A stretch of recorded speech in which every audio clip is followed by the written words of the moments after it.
Doctor बेटी के साथ बंगाल में जो दरिंदगी हुई उसके बाद जो लेडी डॉक्टर्स हैं या ट्रेनी डॉक्टर्स हैं उन्हें 35 दिन हो गए हैं धरने पर बैठे हुए। ममता सरकार ने बीच में उनकी कोई खैर खबर बहुत ज्यादा नहीं ली, लेकिन जब मामला बढ़ा, लोगों ने इस्तीफा मांगना ममता दीदी का शुरू किया, तब ममता दीदी बैकफुट पर आई और कहा कि मैं डॉक्टरों से मिलने के लिए तैयार हूं। डॉक्टरों को वक्त दिया, डॉक्टर मिलने के लिए नहीं पहुंचे क्योंकि ममता दीदी नहीं चाहती थी कि उस मुलाकात की लाइव स्ट्रीमिंग की जाए। लेकिन ममता दीदी अब बैकफुट पर हैं और एक बार फिर से डॉक्टरों का इंतजार वो अपने घर पर कर रही हैं। क्या है कुछ पूरा मामला, जानने के लिए मेरे साथ मौजूद हैं हमारे वरिष्ठ सहयोगी पंकज प्रसून। बहुत बहुत स्वागत सर आपका।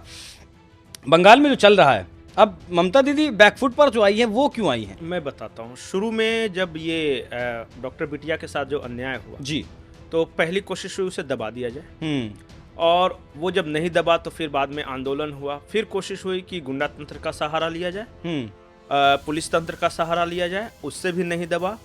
उसके बाद धीरे धीरे ये चीज़ें वायरल होती चली गई, बंगाल में खास करके, और ये टॉक ऑफ द टाउन हो गया। मतलब कि मिडिल क्लास इसमें उतर गया, सोसाइटीज़ में व्हाट्सएप ग्रुप जो बने हुए हैं उसमें आ गया कि आज अपने सोसाइटी में उतरते हैं और हम लोग भी अपने सोसाइटी में ही एक प्रतीकात्मक विरोध प्रदर्शन करेंगे। ये सब जब चल रहा था तब ममता बनर्जी को एहसास हुआ कि इसे जितनी जल्दी ख़त्म करें वो बेहतर है, नहीं तो हमारी ज़मीन खिसक रही है। फिर उन्होंने इस्तीफे की पेशकश की और वो नौटंकी था, क्योंकि उन्होंने ये कहा कि इनका मकसद बेटिया को इंसाफ दिलाना नहीं है बल्कि वो कुर्सी चाहते हैं, तो मैं इस कुर्सी को कुर्बानी दे दूंगी बंगाल के बच्चों के लिए, भविष्य के लिए वगैरह, ये सब बात। पर उसे देना न देना था न दिया, ऐसे सेंटिमेंट्स के साथ खेलना था। हाँ, सेंटिमेंट्स भावुक होते हैं। देखिए कलाकार लोग हैं वो, आर्टिस्ट लोग हैं बंगाल में, तो उनके साथ ये भावनाओं के साथ हमेशा रहते। फिर अब ये क्या कर रही हैं नया पिछले 2 दिनों से कि आइए हम डॉक्टर से मुलाकात करना चाहते हैं। तो डॉक्टर के जो रिप्रेजेंटेटिव्स हैं उनका कहना है कि अकेले बंद कमरे में हमारी क्या डील हुई, कल को जाके आप मुकर गई तो हम तो अपने ही दोस्त यारों के नजर में विलेन हो जाएंगे ना। तो एक काम कीजिए, जो भी डिस्कशन होगा खुले मंच पे होगा, आप उसके लाइव टेलीकास्ट करा दीजिए, लाइव स्ट्रीमिंग करा दीजिए, ताकि कल को जाके जो मेरे साथी बाहर धरने पर बैठे हैं वो ये ना कहें कि ये जाके वहाँ गलत डील करके चले। ममता बनर्जी कह रही है कि नहीं, जो होगा वो बंद रूम में होगा, बंद कमरे में होगा और किसी को बाहर पता नहीं चले। ये सीक्रेसी क्यों? देखिए आमतौर पर इस तरह की बातचीत में होता क्या है कि देखिए वो सब प्रोफेशनल्स नहीं है, वो तो जूनियर डॉक्टर्स हैं, यंगस्टर्स हैं सब, और ये सब बहुत मास्टर ऑफ नेगोशिएशंस हैं। अब अंदर बंद कमरे में उन्हें फंसा कर किसी तरह बातों में घुमाकर कुछ साइन करवा लिया, कुछ लिखवा लिया, कुछ ये कर लिया, तो कल को जाके फंस जाएंगे ये। ममता दीदी ये कह रही है कि आपके डिमांड्स क्या है आप बताइए, और मैं दीदी हूँ आपकी। वो डिमांड्स में एक बार बता दूं दर्शकों को। रेप और मर्डर के बाद साक्ष्यों को नष्ट करने के लिए जिम्मेदार लोगों की जवाबदेही तय हो और उन्हें सजा दी जाए जल्द से जल्द। मेडिकल कॉलेज के पूर्व प्रिंसिपल डॉक्टर संदीप घोष के खिलाफ सख्त कार्रवाई की जाए। कोलकाता के पुलिस कमिश्नर विनीत गोयल और स्वास्थ्य सचिव नारायण स्वरूप निगम के इस्तीफे की इन लोगों ने मांग की है। स्वास्थ्य कर्मियों के लिए बेहतर सुरक्षा व्यवस्था की जाए। सरकारी स्वास्थ्य संस्थानों में धमकी की संस्कृति को खत्म किया जाए।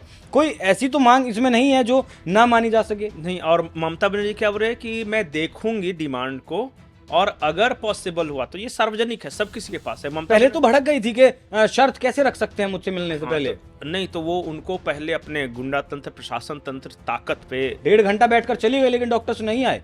नहीं, डॉक्टर्स का ये कहना था कि हम गुप्त तो नहीं मिलेंगे आपसे, सीक्रेट नहीं मिलेंगे, बंद कमरे में नहीं, जो भी होगा सामने होगा।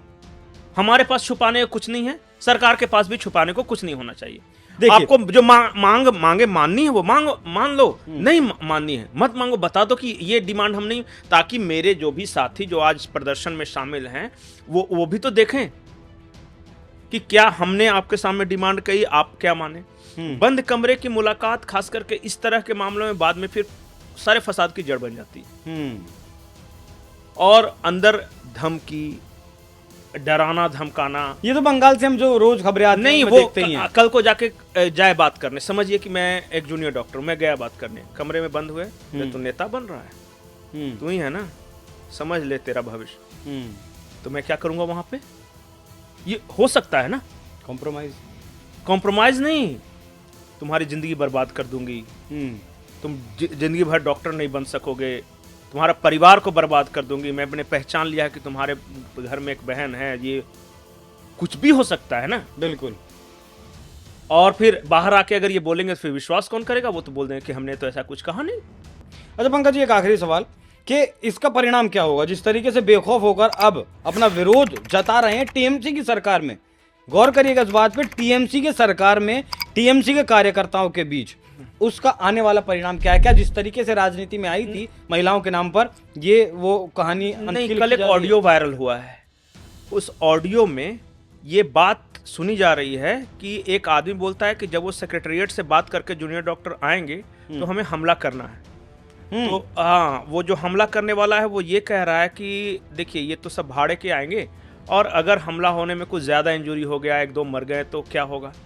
अब दोनों का अपना अपना आरोप है। सत्ता पक्ष ये बोल रहा है कि ये जो आवाज है वो बीजेपी वाले हमला करवाने की साजिश रच रहे हैं ताकि ममता सरकार को बदनाम किया जाए। बीजेपी कह रही है कि ये ममता सरकार का प्री प्लान है कि पहले आए और देखिए हम तो बातचीत करने के लिए तैयार थे, लेकिन बीजेपी का मतलब इस तरह का आरोप प्रत्यारोप चल रहे हैं। तो ये ऑडियो भी वायरल हो रहा है बंगाल में, और किसी को नहीं सच्चाई, किसी को नहीं पता कि उस ऑडियो की सच्चाई क्या है, किससे बात कर रहा है। वो एक गुंडा टाइप का जो ठेकेदार है वो बात कर रहा है किसी से ये हमले के बारे में। तो एक तरफ डराने की, धमकाने की, खौफजदा करने की भी साजिश पैरेलल चल रही है, साथ में ये भी बताया जा रहा है कि हम तुम्हारी दीदी भी हैं और तुम्हारा दर्द हमारा दर्द है और हम नेगोशिएशन करने के लिए तैयार हैं, बातचीत के लिए। दोनों नहीं हो सकता, टॉक्स एंड टेरर दोनों एक साथ नहीं चल सकते। चलिए वो तो, लेकिन इसका परिणाम क्या होगा? ममता दीदी की राजनीति पर असर कितना पड़ने वाला है? कंक्लूड करिए। अगर असर नहीं होता तो ममता दीदी इतनी बेचैन नहीं होती, वो ताकत के जोर पे दबा चुकी होती। लेकिन अब वो फ्लैश पॉइंट आ गया है कि एक होता है ना कि आदमी को आप पीछे धकेलो धकेलो, कहां तक, वो दीवार पे जाके उसके पीठ सट जाती, अब वो पीछे नहीं जा सकता। फिर वो क्या करेगा? वहां से जोर लगा के आगे जा सकता है, अटैक करेगा वो कि अब तो बचने का कोई उपाय नहीं। बंगाल में स्थिति लगभग वही आ गई। एक नहीं, सीरीज ऑफ ऐसी घटनाएं हुई हैं। संदेश खाली बर्दाश्त किया, जेलों में बंद जो महिला कैदी वो प्रेग्नेंट हो रही थी उसे बर्दाश्त किया, चुनाव में रिगिंग बर्दाश्त किया, महिलाओं को रेप करके जिंदा पेड़ पे लटका दिया, उन्हें जिंदा जला दिया, ये बर्दाश्त किया, रेप का इंसिडेंट, मतलब कि ये करके उतार के सड़कों पर घुमाया। अब लग रहा है कि अब मरता क्या न करता। वो अब इस पोजीशन में आ गए हैं और अब बंगाल के लोग और खास करके कॉमन मासेस एक उस सिचुएशन में आ गए हैं कि अब बस बहुत हुआ, अब नहीं दबेंगे, मार दो, ऐसे भी तो मरना ही। ये ममता बनर्जी को एहसास हो गया है, इसलिए वो नेगोशिएशन टेबल पे आना चाहती है। नेगोशिएशन टेबल पर इस वजह से आना चाहती हैं क्योंकि ममता बनर्जी सरकार को, और पार्टी के अंदर भी फूट पड़ गई ना, पता, हाँ पार्टी के अंदर भी फूट पड़ गई है। खुद सांसद जो है विरोध कर रहे हैं इस बात का। ममता दीदी समझ गई हैं कि जिन महिलाओं के नाम पर राजनीति कर सत्ता का सुख भोग रही हैं पिछले 13 साल से, इन्हीं महिलाओं की वजह से ये कुर्सी जा भी सकती है। इसीलिए पहले 1.5 घंटा एक बंद कमरे में इंतजार किया, डॉक्टर्स नहीं पहुंचे और ये सब लगातार टेलीविजन को दिखाने के लिए मैं बैठी हुई हूं, इंतजार कर। बौखलाहट तो है ही, लेकिन कहीं ना कहीं बाकी जिस तरीके से ममता दीदी डरी हुई हैं वो बौखलाहट है या फिर उनका कोई राजनीतिक षड्यंत्र, सेंटिमेंट से खेलना चाहती है। क्या वाकई में वो लाइव स्ट्रीमिंग कर ममता दीदी मुलाकात कर सकती हैं? इतनी हिम्मत दिखा सकती हैं कि वो लाइव स्ट्रीमिंग पर डॉक्टरों की मांग सुन सके और उनकी मांग को मान सके। चर्चा कैसी लगी आपको? कमेंट कर जरूर बताइएगा। नमस्कार।